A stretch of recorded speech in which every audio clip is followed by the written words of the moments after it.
मंगल प्रदोष व्रत कथा। नमस्कार भाइयों बहनों, जय मां गायत्री। आप सभी का मेरे YouTube चैनल शुभकर माही अष्टो में स्वागत है। आज त्रयोदशी के दिन सुनते हैं मंगल प्रदोष व्रत कथा। जो प्रदोष व्रत मंगलवार के दिन पड़ता है उसको भौम प्रदोष व्रत या मंगल प्रदोष व्रत कहा जाता है। आज मंगलवार प्रदोष व्रत है जिसे भौम प्रदोष के नाम से जाना जाता है। इस व्रत को करने से व्यक्ति को कर्ज और रोग से छुटकारा मिल जाता है। साथ ही भगवान शिव की विशेष कृपा मनुष्य को प्राप्त होती है।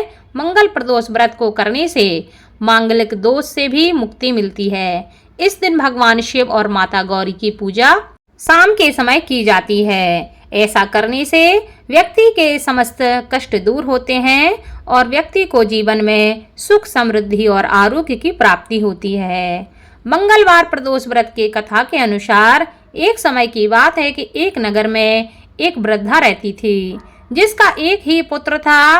वृद्धा हनुमान जी की परम भक्त थी। वह प्रत्येक मंगलवार को नियम पूर्वक व्रत रखती थी। एक बार हनुमान जी ने उस वृद्ध महिला की श्रद्धा का परीक्षण करने का विचार किया। हनुमान जी साधु के वेश में वृद्धा के घर आ गए और पुकारने लगे कि मैं कोई हनुमान भक्त हूँ जो हमारी इच्छा पूर्ण करे। पुकार सुनकर वृद्धा जल्दी से बाहर आई और साधु को प्रणाम करके कहने लगी, आज्ञा महाराज। हनुमान जी साधु के रूप में बोले, मैं बहुत भूखा हूँ, मैं भोजन करूँगा, तुम थोड़ी जमीन लीप दो।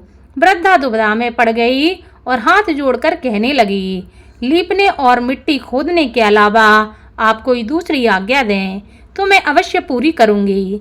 साधु ने 3 बार प्रतिज्ञा कराने के बाद कहा, तू अपने बेटे को बुला, मैं उसकी पीठ पर आग लगाकर भोजन बनाऊंगा। यह सुनकर वृद्धा घबरा गई, लेकिन वह प्रतिज्ञाबद्ध थी। उसने अपने पुत्र को बुलाकर साधु को सौंप दिया।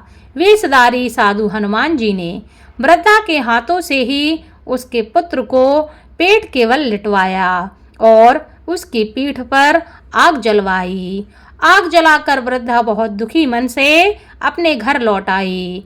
इधर भोजन बनाकर साधु ने उस वृद्धा को बुलाया और कहा कि उनका भोजन बन गया है, तुम अपने पुत्र को पुकारो ताकि वह आकर भोग लगा ले।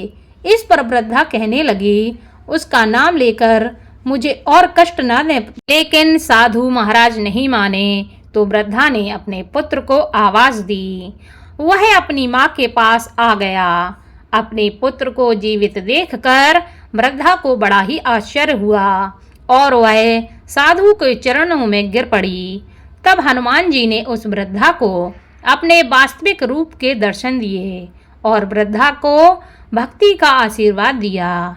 बोलो भगवान बजरंगबली की जय। हर हर महादेव। इस कथा को सुने और दूसरों को भी सुनाएं। वीडियो को ज़्यादा से ज़्यादा शेयर करें। धन्यवाद।